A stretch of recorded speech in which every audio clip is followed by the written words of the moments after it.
Welcome to the KuppingerCole Analyst Chat. I'm your host. My name is Matthias Reinwart. I'm the director of the practice Identity and Access Management here at KuppingerCole Analysts. My guest today is once again, and I'm really happy for that, is John Tolbert. He is the research director for Cybersecurity, working with KuppingerCole Analysts out of Seattle. Hi, John. Good to see you. Hi, Matthias. Nice to see you again, too. And great to have you. And for this episode, I checked back with the earlier episodes. Since this podcast is in the third year, we want to talk about CIAM, Consumer Identity and Access Management.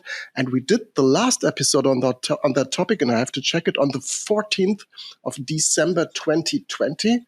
And this was around the topic of the Leadership Compass CIAM. And today we're talking again because you did an update of this Leadership Compass. And way back then, I checked the list of what we did in there. We talked about consent management, about CCPA, about device integration into CIAM, identity vetting, risk reduction, and credential intelligence. The market has evolved 2 years on. Are these still the main topics? What has happened in the meantime when it comes to the Leadership Compass on consumer identity and access management? Well, all those are still very relevant today. And in fact, I would say many of those criteria are even more important today than they were a couple of years ago. There's as you know, the pandemic has sort of accelerated the whole digital transformation, and we see companies that are consumer facing that have evolving requirements in this space. The basics really haven't changed at all, but the necessity of additional features to sort of address those needs for identity proofing and fraud reduction and consumer IoT device integration just continue to expand. Right. Are there new aspects that have been added over time that were not on your list way back then? Well, I think there have been some interesting changes in the market, especially in not only what we hear from end user organizations, but from the vendors themselves. There has been increasing specialization. And one thing that we have noticed over the last 6 or 7 years that we've been doing these reports is that sometimes CIAM can be kind of locally generated. There are companies that form in specific regions that really understand the regulatory environment, the business environment of specific regions, let's say even within Europe. And so there have been a number of new entrants into this Leadership Compass that weren't there in previous editions. Because of that, we'll see some regional players starting to emerge and gain some market share in areas where there may not have been that much CIAM exposure previously. But the basics are all still required. We need account registration. There's still a need for social logins, ways to recover the accounts. In the beginning, it was mostly simple authentication, and kind of previewing what I learned throughout this research cycle is there's still an awful lot of simple password-based authentication out there, unfortunately. Consent was on the radar, but, almost going on 5 years after GDPR, consent is a very, very important thing, and it continues to drive a lot of innovation in the market, I think. One of the main motivators for consumer identity and access management solutions has always been to be able to get information about consumers that can be used for marketing. And then, the identity analytics that can be used for protecting their accounts too. And, mostly in the beginning, it was either on premises or, in infrastructure as a service kind of cloud deployment. But, what has changed, like I said, the pandemic has really accelerated digital transformation.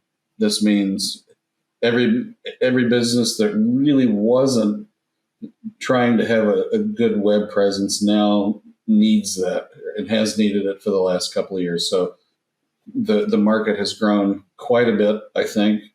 And along with the increase in the size of the market, the sizes of transactions that are going by, fraud has just skyrocketed too. And I see just about every consumer-facing organization now looking for some kind of either built-in or easy to add on fraud reduction technology. Yeah, we've been talking about that. We've did episodes around this topic, fraud reduction intelligence platforms. They seem to me as if this is a carve out of functionality that originally comes from CIAM platforms. Is there integration, or are these the same vendors? How does this play together?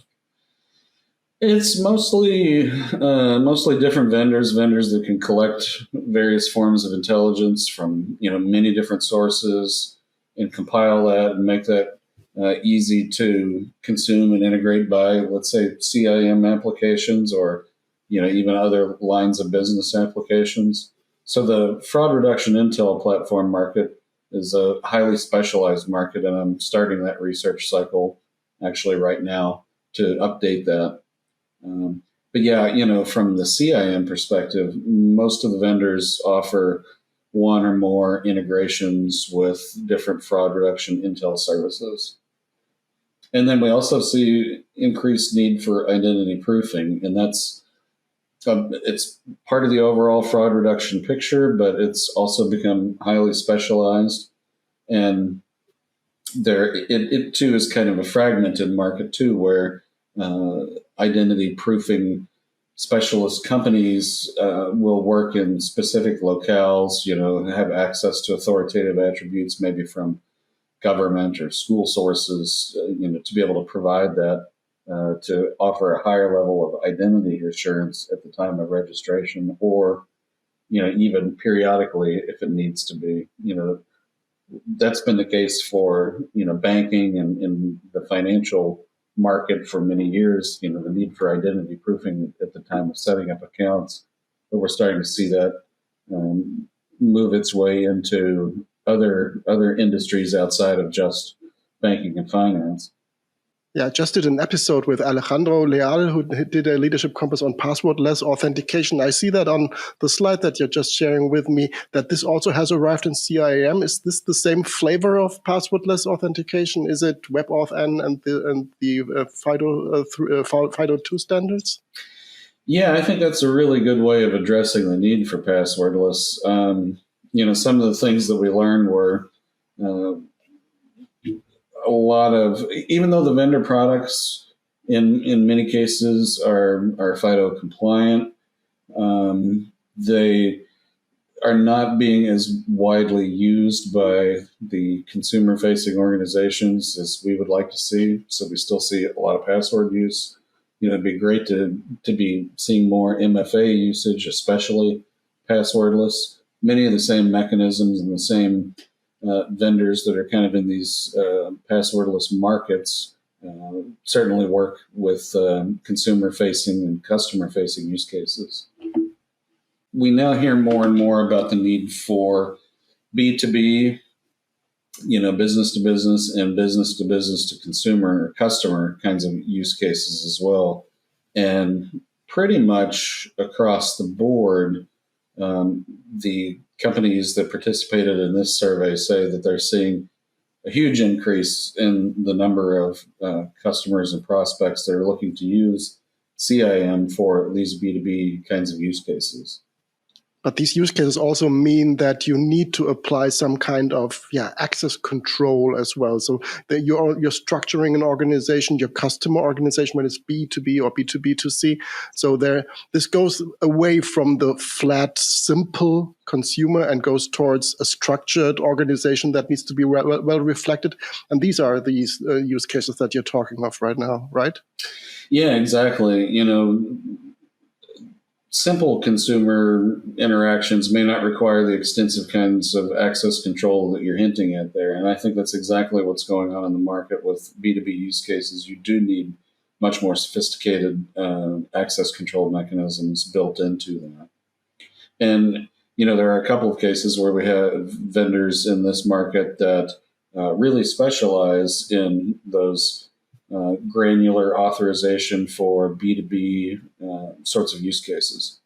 Kind of talking through some of these points here already. We do see increasing use of CIAM solutions by government agencies, like local and state governments for interacting with citizens, especially, applying for permits or paying fines or taxes or things like that. This is an area where we see increased use of CIAM for that kind of a use case. Another area that's really interesting, some crossover between the enterprise workforce and consumer technologies, is the use of remote onboarding apps. These have been around for a few years, and I think in many cases they've gotten to be very good technically. We saw on both the workforce and consumer side much increased interest in using these remote onboarding apps to be able to, let's say in the case of workforce, bring on a new employee or do the higher identity assurance verification for consumer use cases too. And these generally involve like a mobile application, looking at, an authoritative document, matching it with a selfie and being able to, create a stronger credential as a result of that. And as we've said, fraud reduction, important. IoT device identity management still, greatly expanding as consumers all around the world want to integrate the various devices that they have, whether they be smart speakers or smart lighting systems or home entertainment, with their digital consumer accounts. Right. What strikes me most is that you mentioned on the slide, on the one hand, that password is still the most common authentication mechanism, and on the other hand, there are strong fraud reduction mechanisms in place, but they are not yet well used. Is this level of security, that level of intelligence into what's going on the platform, just lagging behind, or is there a general trend that organizations are refusing to use this to the benefit of making it simpler for the end user? I can't really infer what the cause is there, because the capabilities are present and have been present in many vendor solutions for a while. I would definitely like to see a better consumer experience that takes full advantage of all the passwordless or, more user-friendly authentication and registration options that I know are out there. I can't really say why it's not as fully exploited as it could be at this point. Right. So if you look at the Leadership Compass as you have just presented it, it is out, it's available on our website.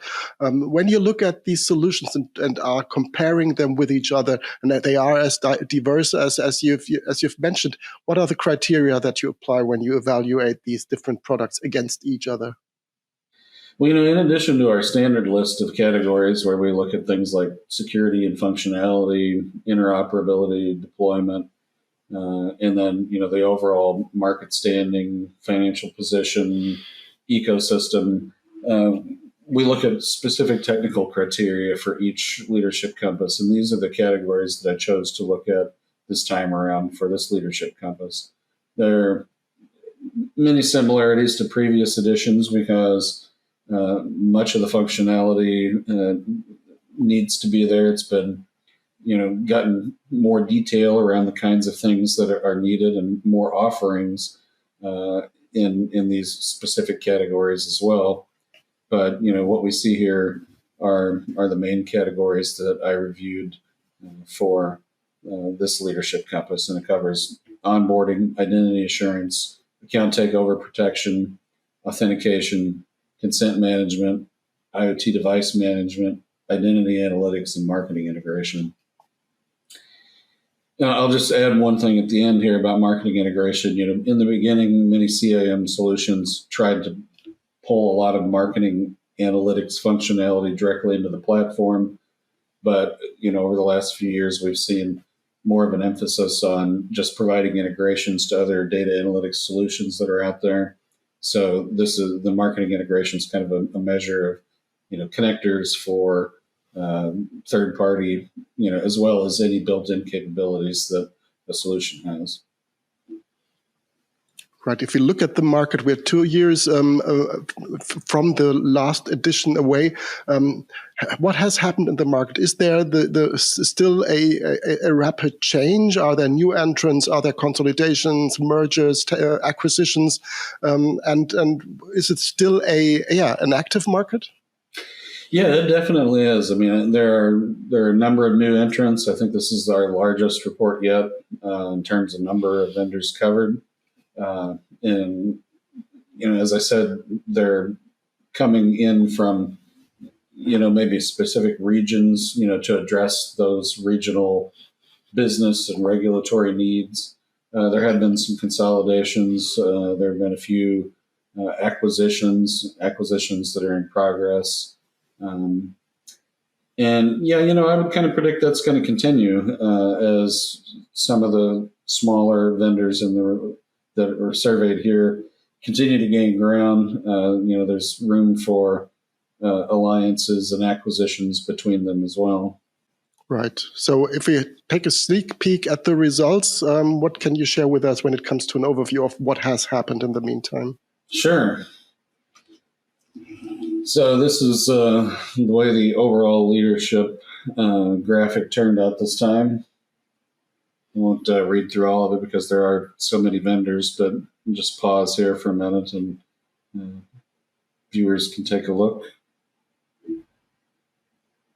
Yeah, and as you can see, there are quite some new names. Some might be just renamings, new brands that are taking over existing companies, but there are also, the larger vendors that you would expect in that segment as well. Mm-hmm.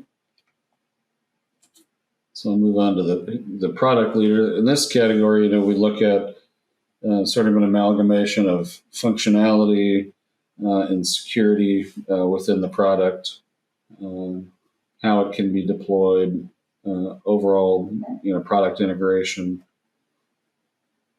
And, we see a pretty good number of companies and they're spread out. Right. As always, when we talk about a leadership compass, we must make this disclaimer, or we really must highlight that just looking at such a graphic and looking to the upper right and saying, okay, that's the best one for me, this is usually just wrong, because that would not